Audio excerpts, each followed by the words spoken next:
Could you tell us about the system of education imposed by Canada and how it affected the Anishnaabe of the Sault Ste. Marie area? The government imposed education starts really with the Indian Act. Prior to that, so the Indian Act is 1876. Prior to that, as the story goes, Shinwalk trekked all the way to York and asked for a teacher. We got a missionary without a teaching certificate.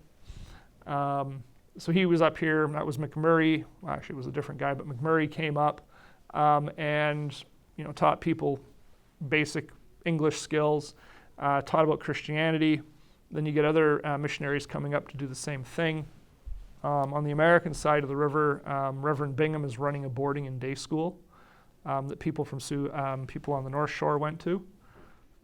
It's hard to avoid saying Sioux Canada, Sioux Michigan, Sioux Anishnaabe. We're Anishnaabe, and on both sides of the river are our home. So forgive me if I lapse. It's a bad habit that you pick up growing here. But people on the north side of the river went to Bingham's school too. And in the early years, education was seen as a way of learning how to read and do math to keep the traders and other people from cheating us.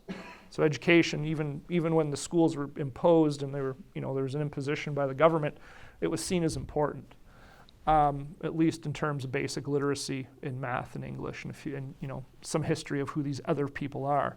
It's nothing like learning about your trading partners, right? We do that today with globalization and education. But what happened is when the government imposes education, it was always there. The idea was to assimilate. But when you're invited to a community, it's harder to impose that agenda. But when the government of Canada takes over, they begin to take control of the day schools. Residential schools are created. The government of Canada doesn't really take over the one in Sault Ste. Marie to the 1890s. But what happens is when you get imposed schooling, you get an imposed curriculum where assimilation, incorporation in Canadian society is the mandatory. So what happens is parents lose control of their children in many ways and control of what the education is. Because today parents and the school board, if they go to the school board and complain enough, the school board will change as much as possible. You can go to the government and change it.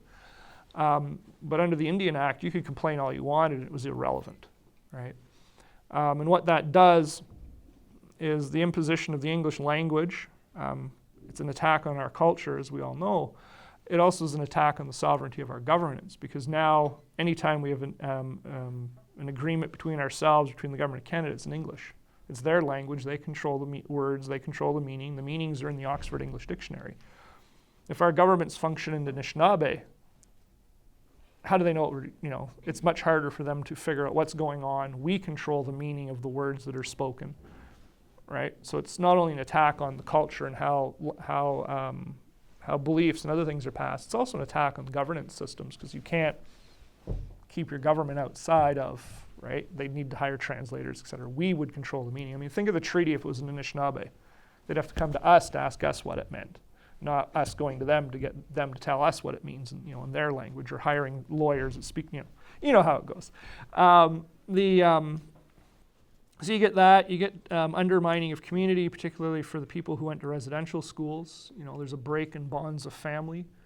You don't see your parents for months on end, or very limitedly, depending.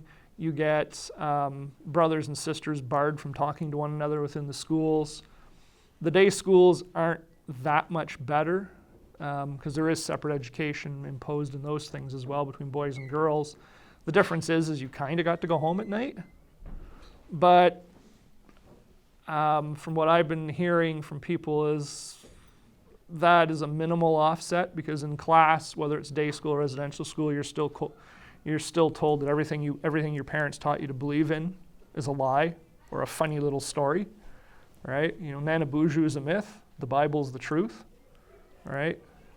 Our star charts aren't taught, right? So it becomes very much Eurocentric, very much about assimilation, and it really starts to undermine our independence, our sovereignty, our cultures, our ways of lives, and that's